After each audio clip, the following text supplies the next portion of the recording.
नमस्कार दोस्तों, मैं दिग्विजय सिंह आप सबका बहुत स्वागत करता हूं दिग्विजय इकोनॉमिका में। कैसे हैं आप लोग और कैसे चल रही है आपकी जीत की तैयारी।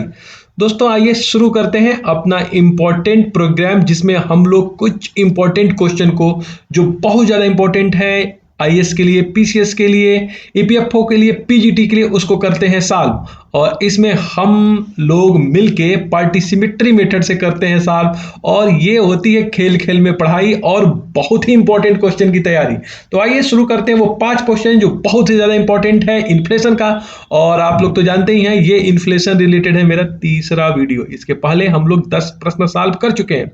आइए अब तीसरे प्रश्न पेपर की तरफ बढ़ते हैं और पहला क्वेश्चन है ये: inflation is a full employment phenomena, the statement given by. मुद्रास्फीति एक पूर्ण रोजगार स्तरीय प्रतिभास है, यह कथन है किन्स का, मिल्टन फ्रीडमैन का, लेफर का या फिर लुकस का। ये बहुत इंपॉर्टेंट थ्योरी है दोस्तों, और बहुत अच्छे से आप जानते होंगे। ये है जे.एम. किन्स का सिद्धांत। जे.एम. किन्स एक बहुत ही इंटेलिजेंट इकोनॉमिस्ट थे। वो मानते थे कि इन्फ्लेशन तब आता है जब इकोनॉमी में फुल एम्प्लॉयमेंट की सिचुएशन आ जाती है।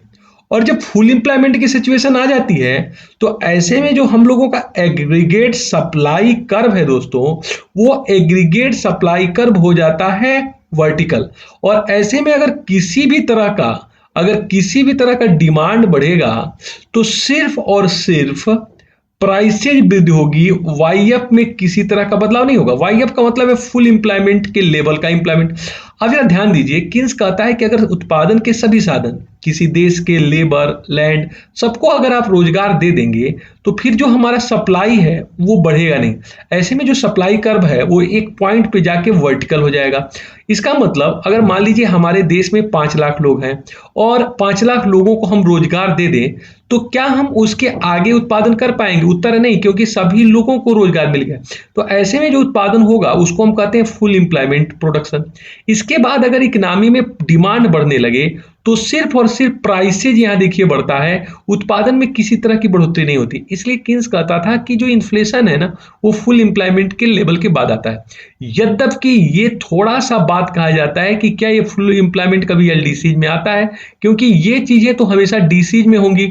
डीसीज में जो है फुल एम्प्लॉयमेंट प्राप्त हो जाएगा, और भारत जैसे देश में तो फुल एम्प्लॉयमेंट प्राप्त होगा ही नहीं। लेकिन किन्स यहाँ ये कहता है कि भारत जैसे देश में जो यहाँ भी जो एग्रीगेट सप्लाई कर्व है वो वर्टिकल हो जाता है। लेकिन ये वर्टिकल होने का पीछे ना वो स्ट्रक्चरल बॉटलनेक को मानता है। इसका मतलब यहाँ है कि यहाँ बिजली का, सड़कों का, क्रेडिट का, बैंकों से दिए गए लोन का, इंश्योरेंस का एक जो है अवरोध है। इसके वजह से उत्पादन आगे नहीं बढ़ पाता, और यहीं पे फुल एम्प्लॉयमेंट लेवल के पहले ही उत्पादन में बॉटलनेक आ जाती है, और अगर डिमांड में वृद्धि होती है तो प्राइसेज बढ़ जाती है।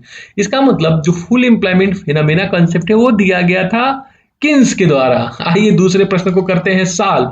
विच in the following index not use the India for measuring inflation. Bharat में से कौन सा सूचकांक मुद्रास्फीति मापने में प्रयोग में नहीं लाया गया? बहुत ही इंपॉर्टेंट क्वेश्चन है, बहुत ध्यान से सुनिएगा कि कौन सा प्राइस इंडेक्स है जो भारत में आज तक इन्फ्लेशन मापने में प्रयोग में नहीं लाया गया है। पहला है डब्ल्यूपीआई, बिल्कुल गलत। भारत में शुरू से ही होलसेल प्राइस इंडेक्स से ही उत्पाद इन्फ्लेशन मापते रहे हैं, तो ये हो गया गलत।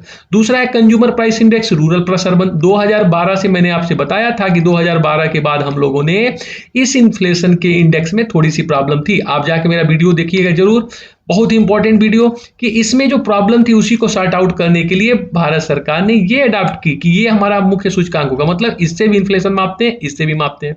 और consumer price index industrial worker, इससे भी इन्फ्लेशन मापा जाता रहा।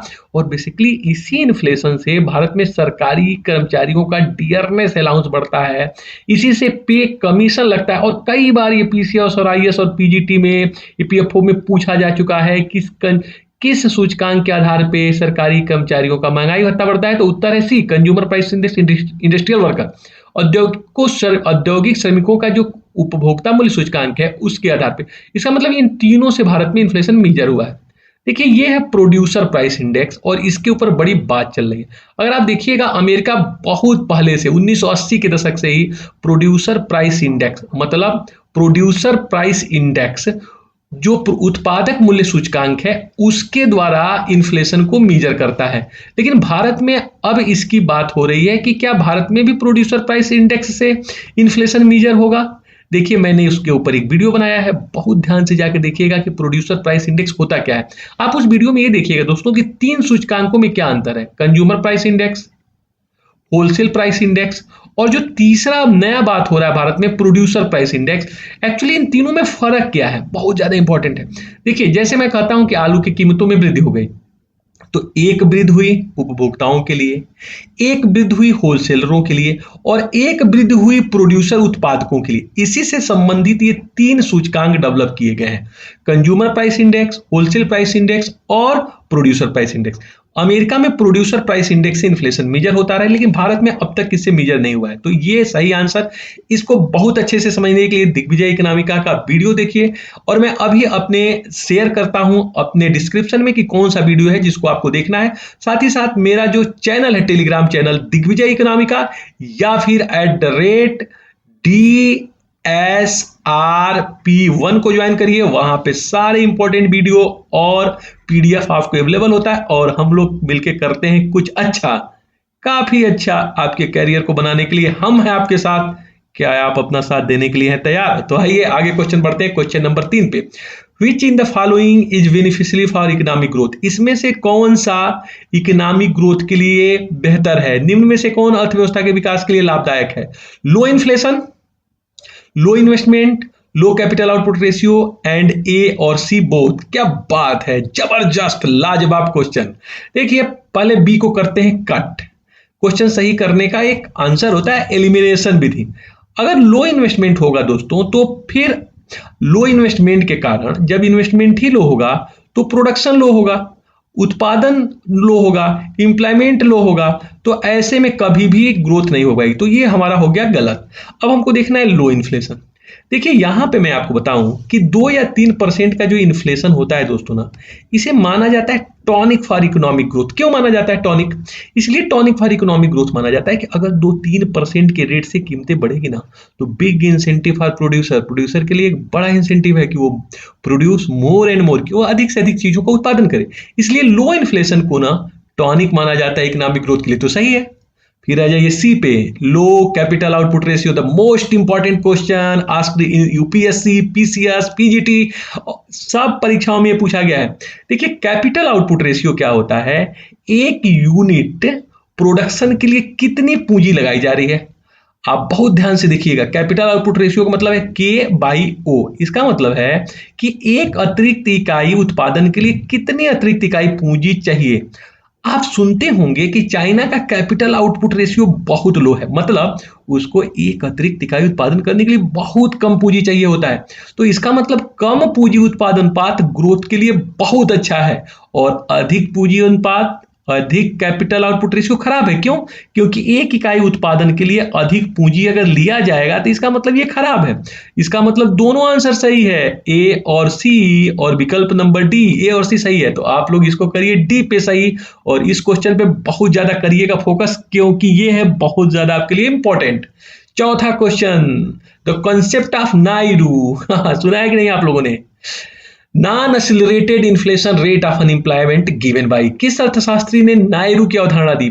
आयोग का बड़ा पेट क्वेश्चन है, बहुत पूछा जाता है। नायरू के लिए एक और भी शब्द यूज किया जाता है दोस्तों, वो है natural rate of unemployment. Natural rate of unemployment मतलब बेरोजगारी की प्राकृतिक दर, बेरोजगारी की प्राकृतिक दर। आपने सुना है इसको? इस कॉन्सेप्ट को दिया था मिल्टन फ्रीडमैन ने, ना इसे वेगनर ने दिया है, ना इसे किन्स ने दिया है, ना उत्तर है मिल्टन फ्रीडमैन। देखिए मिल्टन फ्रीडमैन का मानना है कि किसी भी इकोनॉमी में अनएम्प्लॉयमेंट की एक नेचुरल रेट होती है और लगभग बीसी में ये 5 से 6% का है। देखिए नेचुरल का मतलब होता है वो चीज जो प्रकृतितः है, जिसमें हम बदलाव नहीं कर पाए। ये हमेशा मानते थे मिल्टन फ्रीडमैन कि 5 से 6% पे जो डेवलप्ड कंट्री है वहां 5 से 6% का अनएम्प्लॉयमेंट होगा ही होगा, चाहे इन्फ्लेशन का रेट आप कितना भी घटा लीजिए बढ़ा लीजिए, ये चेंज नहीं होगा। इसीलिए कहा गया कि non accelerated inflation rate of unemployment, unemployment का एक ऐसा दर जो इन्फ्लेशन के घटने और बढ़ने से प्रभावित नहीं होता है। इसको मैं आपको बाद में डिस्कस करूंगा कि एक्चुअली जब कॉन्सेप्ट दिया था यहाँ पे मिल्टन फ्रीडमैन ने कि कई बार ये कहा जाता है कि जैसे A.W. फिलिप्स ने कहा कि अगर इन्फ्लेशन ज्यादा है तो ऐसे में एम्प्लॉयमेंट बढ़ जाता है और बेरोजगारी घट जाती है। इसका मतलब अगर इन्फ्लेशन हम ज्यादा करें तो इकोनॉमी में बेरोजगारी कम होगी। तो देखिए, तो बड़ी अच्छी बात है, अगर किसी देश में बेरोजगारी फैल रही है तो वहां पे मनी सप्लाई को बढ़ाइए और मनी सप्लाई को बढ़ा के कीमतें बढ़ाइए और अपने बेरोजगारी को काबू पा लीजिए। लेकिन इसी का काट करते हैं नायरू, मिल्टन फ्रीडमैन। वो कहते हैं कि आप देखेंगे कि जो अनएम्प्लॉयमेंट रेट है नेचुरल, वो इन्फ्लेशन के घटाने बढ़ाने से घटेगा बढ़ेगा नहीं, जैसा कि A.W. फिलिप्स कहते हैं। इसका मतलब ये कॉन्सेप्ट सही नहीं है और इसीलिए अमेरिका में आया है 1970 के दशक में stagflation, high rate of unemployment with high rate of inflation. तो दोस्तों इस पे कभी डिटेल में करेंगे बात, अभी आप बस इस प्रश्न को देखिए। था इंपॉर्टेंट, नायरू का कॉन्सेप्ट दिया मिल्टन फ्रीडमैन ने, और नायरू के लिए एक शब्द और भी यूज हो जाता है, नेचुरल रेट ऑफ अनएम्प्लॉयमेंट, प्राकृतिक की बेरोजगारी दर।